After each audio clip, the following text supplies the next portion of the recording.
નર્મદામાં national highway 56ના કામમાં સંપાદનને લઈને ખેડૂતોનો વિરોધ. હાઈવેને લઈને જમીન સંપાદનની કામગીરી અંગે ખેડૂતોએ વિરોધ કર્યો છે. ખેડૂતોની સાથે નર્મદા ભાજપના આગેવાનો પણ વિરોધમાં જોડાયા. ખેડૂતોએ જિલ્લા કલેક્ટરને આવેદનપત્ર આપ્યું છે. બાયપાસ રોડ બનાવવામાં 3 સોસાયટીઓની જમીન જતી હોવાનો દાવો કરાયો છે. સંપાદનના લીધે અનેક લોકોની જમીનનો ભોગ લેવાતો હોવાનો પણ દાવો કરાયો છે. ખેડૂતોએ જમીન સંપાદન ન કરવા કલેક્ટરને રજૂઆત કરી છે.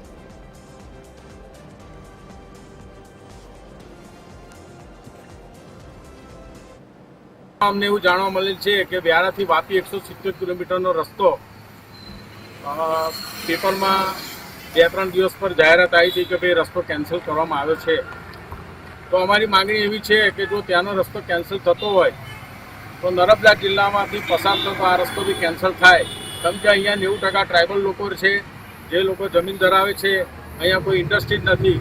અહીંયા તમામ લોકો ને ખેતી પર જ નિર્ભર છે. બીજું કોઈ આવક ના હોવાથી અમારું એવું કહેવું છે કે આ રસ્તો નર્મદા જિલ્લાનો કેન્સલ કરવામાં આવે એ જ અમારી વિનંતી છે.